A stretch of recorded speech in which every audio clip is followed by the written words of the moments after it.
Hai guys, bagaimana keadaan kalian? Baik-baik saja bukan? Atau enggak dari kalian ada keadaannya sedang kurang baik, seperti sakit atau terjebak dalam suatu masalah? Semoga kalian diberi kesabaran dan ketabahan untuk melewatinya. Amin. Dan saya ucapkan selamat datang di channel Sugar Film yang pada kali ini akan menceritakan film live action dari Jepang yang diadaptasi dari serial manga yang berjudul My Love Story karya Kazune Kawahara.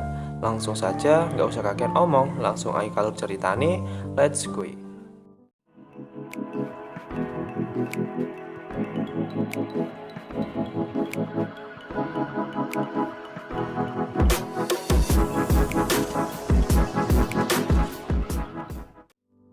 Cerita dimulai di sebuah sekolah menengah pertama di Jepang yang sedang mengadakan perpisahan. Di sana terdapat Takeo-kun yang sedang bersama siswa laki-laki, yaitu adik kelasnya yang sungguh menghormati dirinya atas jasa-jasa yang dia lakukan. Selagi dikerumuni oleh siswa laki-laki itu, dia melihat Kagami, gadis pujaannya yang keluar dari salah satu lorong sekolah di sana. Dia pun berlari mengejar kekasih pujaannya itu demi memberikan salah satu kancing bajunya yang tertinggal satu sebagai kenang-kenangan. Di saat tiba di salah satu tempat parkir sepeda di sana, dia melihat Kagami sedang berbicara dengan sahabat baiknya, yaitu Makoto Sunakawa, yang ternyata Kagami sedang menembak sahabat baiknya itu, dan dengan entengnya si Sunakawa ini menolak gadis cantik Kagami yang kawaii ini. Dan setelah itu, mas-mas tampan itu pergi dan dicegat oleh Takeo yang memaksa dirinya untuk memberikan kancing miliknya kepada Kagami-chan, agar tidak sedih terus-menerus. Dan akhirnya Sunakawa pun memberikannya. Setelah beberapa bulan sejak kelulusan itu, di dalam rumah apartemennya bersama ibu dan ayahnya, Takeo sedang sarapan untuk mempersiapkan dirinya untuk masuk ke sekolah barunya. Yang ternyata dia satu kelas bersama Makoto Sunakawa sahabatnya. Kedua sahabat ini sudah berteman selama 11 tahun sejak pertemuan mereka di salah satu ayunan tempat bermain. Yang di sana Sunakawa sering diejek karena dia adalah anak yang pendiam. Dan di lain hal, ia adalah anak baru yang baru saja pindah rumah. Tetapi Takeo berbeda dari anak yang lain. Takeo sering menghampiri Sunakawa dan melakukan hal-hal konyol untuk menghiburnya. Di sisi lain, Takeo yang lucu dan konyol adalah Takeo yang baik hatinya, seperti memelihara seekor anjing meskipun itu hanya anjing pungutan. Dan faktanya ternyata itu adalah seekor anjing yang hilang. Dengan kebaikan hatinya, dia pun mencari pemiliknya. Karena Takeo mengerti, pasti pemilik anjing ini sangat mengkhawatirkannya. Dan selanjutnya, setelah sarapan itu selesai, Takeo pun keluar dan bertemu Sunakawa di depan pintu apartemennya. Yang ternyata Takeo dan Sunakawa tinggal bersebelahan. Di sebuah pagi yang cerah, mereka berangkat ke sekolah. Di saat itu juga jiwa kepahlawanan Takeo itu muncul karena melihat seorang anak kecil yang tenggelam di sebuah sungai. Dengan refleksnya, dia pun berlari melompat ke sungai itu dan berenang seperti seorang atlet perenang yang handal untuk menyelamatkan anak kecil itu. Hanya saja, setelah anak itu diselamatkan, bukannya dia yang mendapatkan pujian, malah Sunakawa yang selalu mendapatkan pujian atas tindakan kepahlawanannya itu. Dan sebaliknya, dia malah dikatain penculik oleh orang-orang sekitar di sana. Meski hal tersebut sering terjadi, tetapi mereka tidak pernah bertengkar mengenai masalah tersebut, karena mereka benar-benar seorang sahabat yang saling mengisi dan saling melengkapi. Meskipun begitu, mereka tetaplah dua sisi koin yang berbeda. Seperti Sunakawa yang sangatlah populer di antara kaum hawa atas ketampanan yang dia miliki dan gaya coolnya. Sebaliknya dengan Takeo, ia adalah seorang laki-laki bodoh besar yang sering dimintai tolong oleh anak laki-laki untuk membantu klub ekstra mereka, seperti klub baseball, karate, sepak bola, dan lempar cakram. Jadi Takeo sangatlah populer di antara kaum Adam, dan Sunakawa populer di antara kaum Hawa. Di keesokannya, di saat mereka berangkat ke sekolah, mereka melihat seorang gadis yang bernama Rinko Yamato sedang diganggu oleh laki-laki cabul yang tergoda melihat pakaian yang dipakai sekolah Rinko tersebut. Dari arah belakang, Takeo pun muncul dan menghentakkan tangannya ke tembok gedung sampai membuat gedung itu goyang. Dan akhirnya laki-laki itu pun pergi dan berlari ketakutan. Setelah menyelamatkan Rinko, Takeo melihat Rinko menangis seperti sedang ketakutan, yang akhirnya membuat Takeo sadar bahwa dia harus segera pergi karena telah menakut-nakuti Rinko. Setelah tidak lama mereka berjalan, dari arah belakang baju Takeo ditarik oleh Rinko. Dan ternyata Rinko mengejar Takeo karena belum mengucapkan terima kasih atas pertolongan yang dia berikan. Dan itulah pertama kalinya Takeo melihat senyuman polos seseorang, terutama oleh seorang gadis cantik nan manis yang berterima kasih kepadanya, dan membuat dia terkagum-kagum oleh senyuman gadis itu. Dan seketika itu dia bilang, "Aku menyukainya." Scene pun berpindah di sorenya sepulang sekolah, di mana Rinko Yamato telah menunggu mereka di tempat tak jauh dari sekolahnya, dengan tujuan ingin mengajak mereka makan kue bersama. Di sana Rinko telah membawakan kue keju buatannya untuk diberikan kepada mereka, yaitu Takeo dan Sunakawa. Di saat itu juga Rinko si gadis cantik itu bertanya, "Apakah kamu sudah punya pacar?" Dan Takeo pun terdiam, seraya berpikir pasti pertanyaan yang Rinko ajukan bukanlah untuk dirinya, tetapi untuk Suna sahabatnya. Dia pun berdiri dan langsung ke kamar mandi untuk membasuh wajahnya. Setelah selesai, dari kejauhan dia melihat mereka sedang berduaan dan Takeo pun menghampirinya dan berkata bahwa Suna masih jomblo. Dan Takeo juga bilang, "Di lain waktu, bisakah kau membuatkan kue lagi? Aku akan mengajak Suna untuk makan kue bersamamu." Sebelum mereka pulang, Takeo memberikan nomor HP-nya kepada Rinko dengan niat apabila Rinko membutuhkan bantuannya, dia bisa menghubungi nomor tersebut. Dan Rinko pun tersenyum.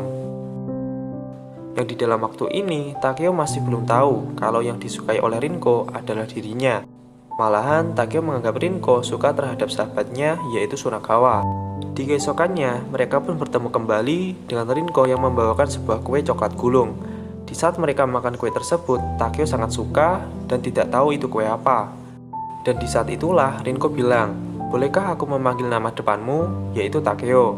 Dan Takeo pun mati kutu dan berkata, "Aku menyukainya." Di hari berikutnya pun sama. Setelah pulang sekolah, mereka pun bertemu kembali dengan Rinko yang sedang membawakan kue coklat untuk mereka. Takeo pun berkata, "Kue enak apakah ini?" Dan Rinko pun menjawab dengan wajah manisnya, yaitu kue sache torte. Karena Takeo melihat Rinko seperti itu, Takeo pun bilang, "Aku menyukainya," dengan wajah bodohnya. Di hari berikutnya pun sama kembali. Di saat Rinko membawakan sebuah kue berbentuk hati, Takeo sangat menyukainya dan memakan kue tersebut, seraya melihat tingkah laku Rinko yang lucu dan mengemaskan. Dan sekali lagi Takeo bilang, "Aku menyukainya," dengan wajah bodohnya kembali. Di suatu hari yang berbeda, dengan Rinko yang membawa kue yang berbeda pula, mereka, Takeo dan Rinko sedang duduk berdua, karena Suna sedang pergi keluar mencari minuman untuk mereka, karena minuman yang Rinko bawa sudah habis. Di saat itulah Takeo bercerita tentang Suna, yang mereka sudah berteman sejak kecil, dan Takeo bilang, "Suna selalu menjadi teman baikku dan selalu menolongku." Selain bercerita, mereka, Rinko dan Takeo juga bercanda pula mengenai kue buatan Rinko yang memiliki kejutan di salah satu kue kacangnya. Dan pada saat itu, Takeo memakannya. Meski mereka bercanda dalam senyuman, Takeo tetaplah lelaki besar bodoh yang tidak peka terhadap gadis yang sangat suka kepadanya. Scene pun berpindah di mana Rinko menghadiri turnamen bela diri Takeo, yang di sana pertandingan Takeo sudah bertanding sampai ke final. Dengan sosok Takeo yang besar dan kuat, Takeo pun mengalahkan lawannya dengan melakukan bantingan kepada lawannya. Dan pertandingan pun dimenangkan oleh sekolah Takeo. Setelah pertandingan itu selesai, Takeo dan Rinko sedang duduk bersama di sebuah atap gedung sekolah. Yang di sana Rinko telah membawakan onigiri buatannya yang sangat banyak untuk Takeo. Karena Rinko sangat menyukai Takeo dan tahu kalau Takeo makannya selalu banyak. Tetapi di sana Takeo yang bodoh lagi-lagi bercerita tentang Suna, yaitu Suna yang populer dan jomblo yang gak akan pernah mengecewakannya. Dan di saat itulah Takeo bilang sesuatu kepada Rinko yang membuat Rinko tidak kuat menahan air matanya, yaitu, "Mulai saat ini, ku yakin tanpaku kalian berdua pasti baik-baik saja," dengan senyum bodohnya. Dan akhirnya Rinko pun menangis dan pergi meninggalkannya. Takeo pun berlari mengejar Rinko dan melihat Rinko sedang bersama Sunakawa. Yang pada hal ini, Suna bukan menyukai Rinko, tetapi ingin membantu Rinko untuk semangat kembali, yaitu dengan menceritakan masa-masa kecilnya dulu saat bertemu dengan Takeo. Dan pada akhirnya Rinko kembali semangat. dan bilang kalau Takeo adalah cinta pertamanya dan dia akan kembali semangat. Scene pun berpindah di mana Takeo mendapatkan pesan dari Rinko, yaitu ingin mengajak Takeo dan beberapa temannya untuk pergi ke tempat wisata bersama. Dan setelah sampai di tempat wisatanya, Rinko memperkenalkan Takeo orang yang disukainya. Dan teman-teman Rinko pun terkejut, ternyata mereka salah mengira kalau Takeo itu adalah Suna. Setelah perkenalan singkat itu, mereka pun bersenang-senang di macam-macam wahana yang ada. Sampai di sebuah wahana, Takeo dan Rinko pun duduk berdua bersama. Tetapi sebelum wahana itu dimulai, Takeo berdiri dan meminta Suna untuk duduk di belakang bersama Rinko. Dan akhirnya Takeo pun bertukar duduk di depan dan Suna pun duduk di belakang dengan Rinko. Yang sepertinya Rinko sedih dengan sikap Takeo yang tidak peka. Setelah permainan wahana itu selesai, terlihat Takeo sedang membawakan makanan untuk yang lain. Yang di sana dia mendengar sebuah gibahan teman Rinko yang menjelek-jelekkan tentang dirinya, yang dia seperti gorila dan menakutkan. Dan Rinko tidak pantas berada di dekatnya. Tetapi seketika itu, dari arah belakang mereka, Rinko muncul dan mengatakan bahwa Takeo seorang yang keren. Dan mereka pun langsung meminta maaf kepada Rinko atas sikap mereka tersebut.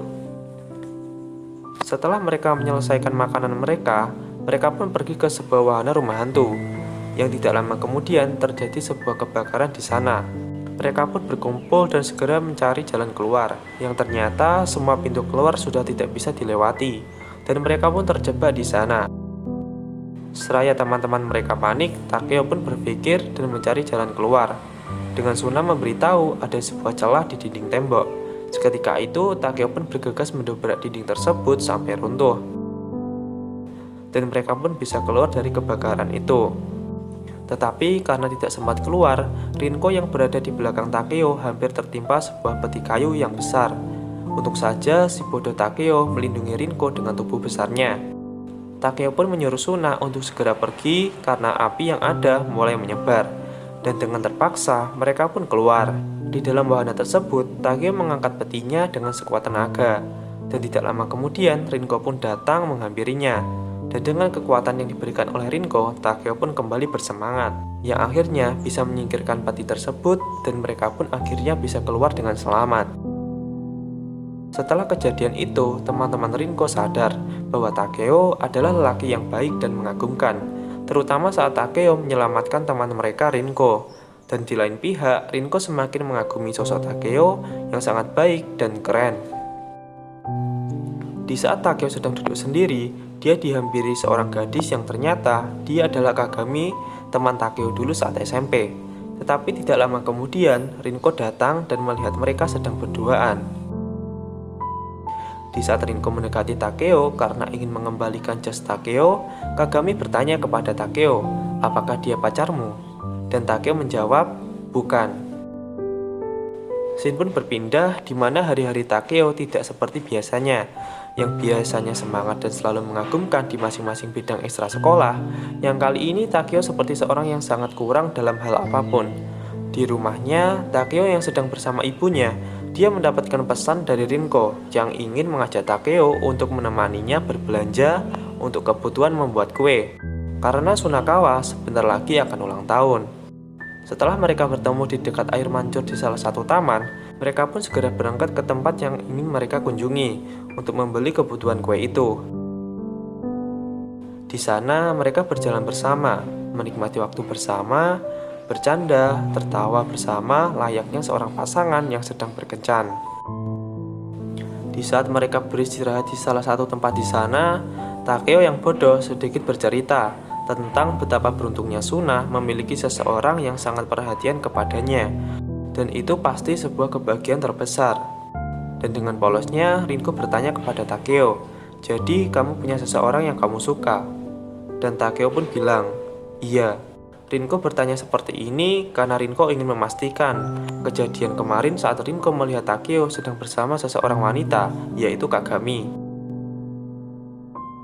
Teman-temannya pun mengabarkan kalau Kagami dan Takeo itu saling suka, yang padahal Kagami dan Takeo tidak memiliki hubungan apa-apa, hanya sekedar teman yang menyapa. Setelah hal tersebut, Rinko pun terdiam dan mereka pun pulang. Saat perjalanan pulang, Rinko mengungkapkan keluh kesah dirinya kepada Takeo di sebuah jembatan sembari menatap ikan yang melompat-lompat dengan ditemani cahaya senja matahari. Yang di sana Rinko mengatakan apa yang dia rasakan kepada Takeo yang bodoh dan tidak peka, bahwa menyukai seseorang itu tidak selamanya menyenangkan. Rasa sesak dan air mata tak bisa berhenti mengalir, hingga akhirnya sampai membenci diri sendiri. Dan dengan sifat kebodohan Takeo itu, dia berkata, itu memang benar semua. Dan akhirnya mereka pun berpisah dengan Rinko yang menangis karena tidak pekaan yang Takeo miliki yang membuat hatinya terluka. Di keesokannya, Takeo pun mendatangi kamar Suna. Dan Suna mengatakan kalau dia tidak bisa pergi bertemu dengan Rinko. Dan Suna pun berbohong dengan memanfaatkan kebodohan Takeo dengan menyuruh Takeo mencari Rinko yang sedang menangis karena tidak ditemaninya untuk pergi ke beberapa toko kue di sana, agar dia tahu bagaimana sosok seseorang yang sungguh menyukai dirinya, yaitu Rinko. Yang akhirnya Takeo pun pergi dan mendatangi beberapa toko kue untuk mencari Rinko. Dengan kebodohannya, satu persatu pemilik toko kue bilang bahwa Rinko sering berkunjung ke sini untuk belajar membuat kue dan mengatakan bahwa ada sosok seseorang yang dia suka bernama Takeo Gouda. Dan akhirnya dia pun tersadar bahwa selama ini setiap kue yang Rinko berikan kepada dirinya adalah bentuk rasa cinta kepada dirinya dengan membuat beberapa kue yang spesial untuknya untuk menunjukkan betapa besar rasa cinta yang ia rasakan kepada dirinya. Berjuang mencari tahu makanan yang dia suka dan ingin membuatkan untuk dirinya dan berharap agar dia menyukainya. Dengan rasa cinta itulah dia berjuang untuknya, berjuang agar seseorang yang dia suka senang memakan makanan buatannya. Dan seraya ingin menunjukkan bahwa aku adalah orang yang berbeda di antara yang lain. Aku adalah orang yang mencintai dirimu bukan karena fisikmu, tetapi sebaliknya, aku mengagumi sosok dirimu atas kebaikan yang kamu miliki. Dan tampangmu bukanlah hal yang menakutkan untukku, karena bagiku kamu sosok seseorang yang keren dan tampan, yang selalu membuatku senang ketika bersamamu. Dan di sana, di sisi lain, Rinko mendengar teriakan Takeo yang sedang memanggil namanya. Dan Rinko pun bergegas keluar menghampiri Takeo, dan mereka dipertemukan kembali di sebuah jembatan yang sebelumnya adalah tempat perpisahan mereka kemarin. Di sanalah Takeo mengungkapkan tentang semua rasa yang dia miliki kepada Rinko dan meminta maaf atas apa yang dia lakukan kepadanya. Yang sesungguhnya, Takeo juga menyukai Rinko selama ini, dan Rinko juga mengungkapkan kembali perasaannya kepada Takeo-kun. Dan scene pun berpindah di perayaan ulang tahun Suna, yang terlihat mereka sudah menjadi seorang pasangan kekasih yang sangat serasi. Dan film pun ditutup dengan diakhiri foto bersama mereka dan teman-teman yang lain. Nah, mungkin kurang lebih seperti itu untuk alur cerita film Ore Monogatari yang apabila terdapat kekurangan dalam penulisan naskah maupun pengeditannya, saya mohon maaf. Dan jangan lupa tekan tombol like, komen, dan subscribe, serta nyalakan notifikasinya agar tidak ketinggalan alur cerita film selanjutnya. And see you next time.